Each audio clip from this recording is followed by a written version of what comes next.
Today's video is about furniture flip or furniture makeover.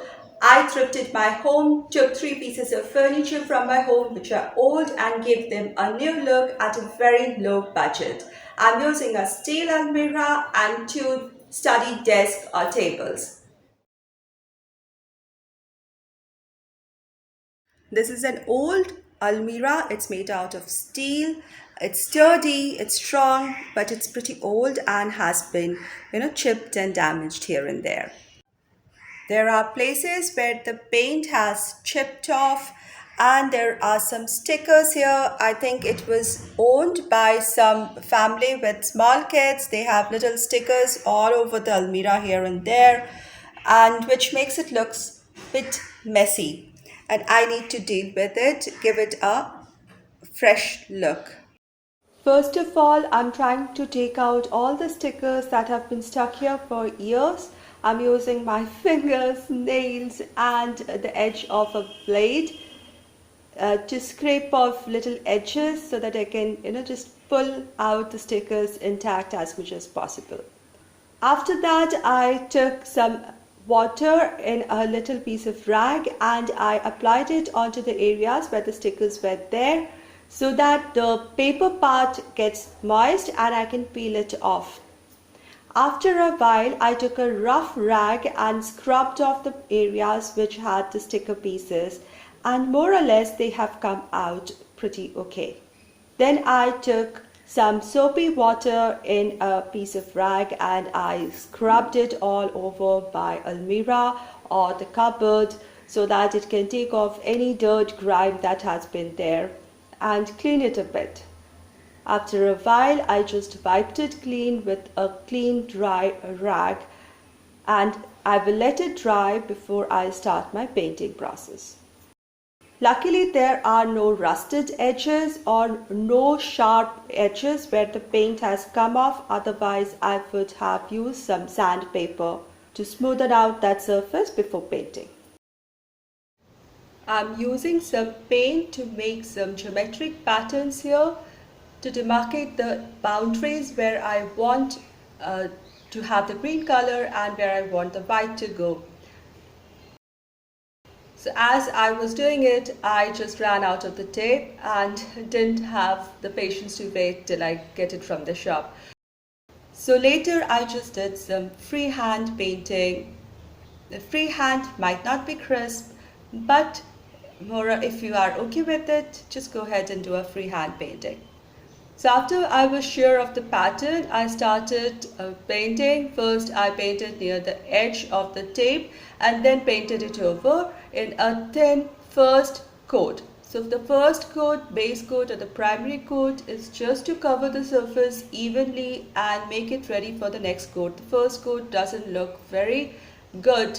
It's a bit shabby and patchy, but that's what the purpose of first coat is. So once the first coat was dry, I went ahead and did the second coat.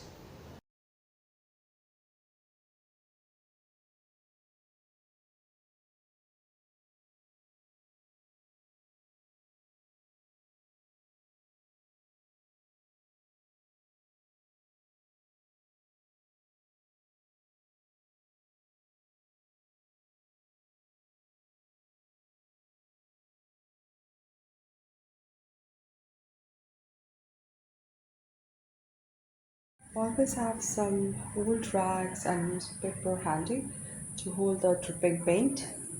This is how it looks after first coat of paint, a bit abstract. The green is showing through. I'll have to go for a second coat to make it look nicer. And before the second coat could fully dry, I took off the tape that I had applied earlier. Now removing the tape was very exciting, yet I was a bit nervous, but the result was so good. There was a sticker on this keyhole cover which also came off, and I was happy with the shiny surface which I cleaned up later. Once dry, it's just ready for use. For my second project, I'm using this desk, and if you're following me, I told you in my previous video that I had got two similar looking study desks, and I got two different knobs which I exchanged for two similar looking knobs. This is fresh polished desk but looks pretty grandfather old style, so I decided to jazz it up a bit, brighten it up a bit. For this project I'm using some paper. Now one can use variety of paper ranging from wallpapers to tissue paper or decoupage paper. I personally feel that nowadays we get very good quality wrapping papers also which can be used. So this is one such beautiful paper. I have used it in this room. In another space you will see later in upcoming videos. It's got beautiful paisley patterns in gold over off-white, which goes with the color scheme of the room. Luckily it had the exact width of paper that I wanted. I just measured the height, the dimensions that I want, and cut the paper to size using sharp knife.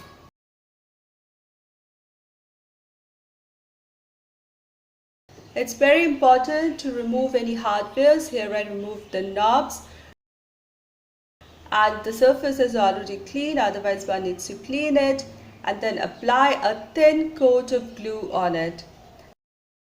And then I just pasted the paper on it and evened it out, making sure there are no air bubbles underneath. It's best to use a rag. That's not in the video, but I just used a rag to smoothen out the paper on the surface. After a little while, I used my finger to find out where the hole for the knob was, and I pushed the back of my brush to pierce the paper through and the hole appears. Then I used my knife to cut the section of the paper where the drawer edge was, so the drawer can be pulled in and out. I pulled the drawer and smoothed the paper on the sides. Once it was dry, I fixed back the drawer knobs back in their place. They look so pretty now. Today I'm participating in Thrift Flip Road Trip, a monthly challenge that is hosted by Kay and Trish from Crafting Cousins and Our Green Acres, and I'll put links to the host ladies' channels and to this month's playlist down in my description box. The Almirah looks really good, very modern and very neutral with crisp white and soft green geometric pattern. It looks new yet has a little vintage old style vibe which really goes with the atmosphere of the room. I just added a tablecloth and some books here, a lantern in white and a terracotta vase. These are all functional stuff here, and a little rattan basket to hold some things. This corner looks really good and goes very well with my study and office area. My desk looks so good, so crisp, new now. They look so fresh and young and bright now. I'm really pleased with this little project which gave such a great outcome. I used very inexpensive items such as paint and paper for today's two projects, and they turned out really well. I hope you enjoyed too. I'll see you very soon with another wonderful project coming up. Until then, take care. Thank you.